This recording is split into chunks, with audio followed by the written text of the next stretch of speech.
மக்களே, ஒரு முடிவுக்கு வந்திருக்கு.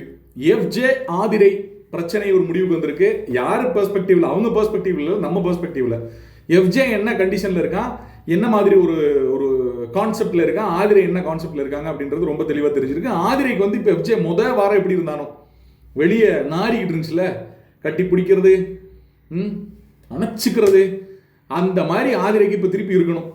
அந்த சேஞ்ச் வந்துருச்சு கதறாங்க. சபரி போய் உட்காந்து பேசும்போது அவங்க கதறாங்க, கத்துறாங்க. மாறிட்டான் எல்லாரும் கேட்குறாங்க, என்னவா மாறிட்டான், உன்ட்ட எப்படி இருந்தான், இப்போ எப்படி மாறிட்டான்? அது உங்களுக்கு சொல்ல முடியாதுங்க. எங்களால சொல்ல முடியுங்க, வெளியே இருக்க எங்களால சொல்ல முடியும். சபரி நாங்க சொல்றோம், நீங்க வெளியே வாங்க, நாங்க சொல்றோம். அப்படித்தான் இருந்தாங்க.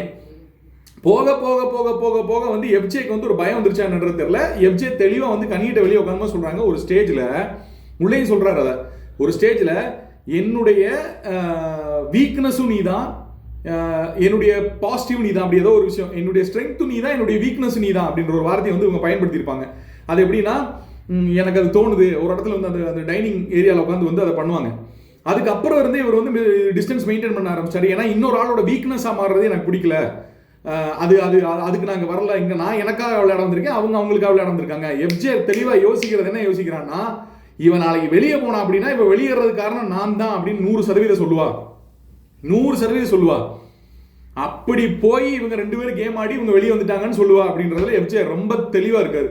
ஸோ இது எங்கேயோ பார்த்த மாதிரி இருக்கே, எங்கேயோ கேட்ட மாதிரி இருக்கே, உனக்கு புரியுதா? இந்த டயலாக் எல்லாம் எங்கேயோ கேட்ட மாதிரி இருக்கு. மக்களை எங்க கேட்டேன் அப்படின்னா எனக்கு புரிய மாட்டேங்குது. கொஞ்சம் கமெண்ட் செக்ஷன்ல போட்டு விடுங்க மக்களே.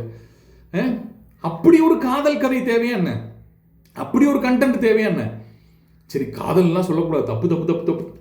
வாயில் அடிச்சுக்கோங்க, காதல் தோணுச்சா வாயில் அடிச்சுக்கோங்க. ஃப்ரெண்ட்ஷிப் தேவையா என்ன? அப்படி ஒரு ஃப்ரெண்ட்ஷிப் தேவையா என்ன? எஃப்ஜே வெளியே கணிட்டு தெளிவா சொல்றான், அம்மா அக்கா நான் வந்து ரொம்ப இவங்க கூட நெருக்கமா இருக்கிற இல்லாத காரணம்னா வெளியே அவளுக்கு ஒரு பாய் ஃப்ரெண்ட் இருக்குன்னு அவ சொல்லியிருக்கா, அது எனக்கு தெரியும் அப்படின்னு வந்து கனி சொல்றாங்க. அவ இதை பார்க்குற விதமும் நீ அதை பார்க்குற விதமும் ரொம்ப வித்தியாசமா இருக்கு. அவ வேற மாதிரி இருக்கா, நீ வேற மாதிரி இருக்க. அவ என்ன வேற மாதிரி? பாய் ஃப்ரெண்ட் இருந்தா இன்னொரு ஆள் கூட க்ளோஸா இருக்கிறது பாய் ஃப்ரெண்டுக்கு கஷ்டமா தானே இருக்கும். அந்த பாய் ஃப்ரெண்டுக்கு கஷ்டமாவே இருக்காது அப்படின்னா அவ என்ன பாய் ஃப்ரெண்டு? புரியலையே. இதுக்கு ஏதாவது இந்த காலத்தில் ஏதாவது புது பேர் இருக்கான்னு தெரியலங்க. நாங்கள் எதுவும் தவறாக சொல்ல வரல. நீங்கள் என்ன வேணாலும் இருக்கலாம், எப்படி வேணாலும் இருக்கலாம். யார் எப்படி இருக்கணுன்றதை நான் முடிவு பண்ண முடியுமா என்ன? பெண்கள் இப்படித்தான் இருக்கணுன்றதை நாங்கள் முடிவு பண்ண முடியுமா என்ன? ஆண்களும் பெண்களும் ஒன்று சேர்ந்து பேசிக்கிட்டாங்கன்னா காதலாக தான் இருக்கணும், ஃப்ரெண்ட்ஷிப்பாக தான் இருக்கணும், இதுக்கு நடுவில் எதுவுமே இருக்கக்கூடாதுன்றதை நாங்கள் முடிவு பண்ண முடியுமா என்ன? ஐயோ, அப்படிலாம் முடிவு பண்ணுறதுக்கு நாங்கள் இல்லைப்பா, நீங்கள் எப்படி வேணாலும் இருந்துக்குங்க, அதை பற்றி எங்களுக்கு கவலையே இல்லை. ஆனால் இது எப்படி இருக்கணும், நாங்கள் எப்படி இதை பார்க்கணும், நாங்கள் இதுக்கெல்லாம் என்னென்ன மாதிரி ஒரு ஒரு அண்டர்ஸ்டாண்டிங் பண்ணிக்கணுன்ற ஒரு டீட்டெயிலிங் மட்டும் சின்னதாக உங்களை சுற்றி இருக்கவங்களோ இல்லை உங்களுக்காக வெளியே இருக்கவங்களோ ஒரு டீட்டெயிலிங் எங்களுக்கு கொடுத்துட்டாங்கன்னா, சோசியல் மீடியா பேஜ்லையோ உங்களோட பேஜ்லையோ கொடுத்துட்டாங்கன்னு வைங்களேன், அந்த வரைமுறை கேட்டாப்புல நாங்கள் வந்து தெளிவாக வந்து இதை படித்து புரிஞ்சு தெரிஞ்சு பக்கத்துலேயே உட்காந்துக்குவோம். ஸோ எஃப்ஜே ரொம்ப தெளிவாக சொல்லிட்டான், இதுதாங்க என்னால் வந்து இது பண்ண முடியாது அப்படின்னு. ஆதிரைக்கு இப்போ என்ன வேணும் அப்படின்னா, அந்த பழைய நெருக்கம் வேணும், பழைய அணைப்பு வேணும், ஆதிரைக்கு பழைய ஃப்ரெண்ட்ஷிப் வேணும். கூடவே இருந்து தன்னை முன்னேற்றி 2 ஆட்களாக போய், ஏங்க நீங்க பழைய சீசன் பார்த்து கெட்டு போயிட்டீங்க,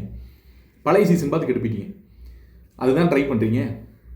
நீங்க 2 ஒரு ஆட்டத்தில் சும்மா தெரிச்சு நெருப்பு அதான் எதிர்பார்க்குறீங்க. வேணாங்க, அவனுக்கு இன்ட்ரெஸ்ட் இல்லைன்னா விட்டுருங்க. ஆதிரை வேணா, விட்டுருங்க. நீங்க நல்லா கேம் ஆடக்கூடிய ஆள், இப்பயும் சொல்றேன், நல்லா யோசிக்கக்கூடிய ஆள், நல்ல பிசிக்கல் டாஸ்க் ஆடக்கூடிய ஆள்.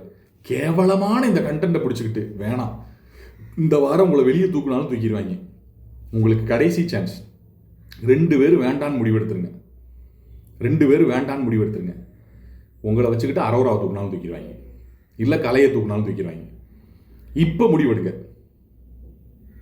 நடந்து முடிஞ்சிருக்கும் எல்லாம், என்னத்தை சொல்லி என்ன பிரயோஜனம்? ஆனால் ஒரு விஷயம் உறுதியாயிருச்சு, FJ is on right track. தம்பி போயிட்டேரா, நீ கேம் ஆடி போயிட்டே இரு, இனி தவறுகள் செய்யாத. ரொம்ப கேவலமான விஷயங்கள்லாம் முதல் வாரத்தில் பண்ணியிருக்க.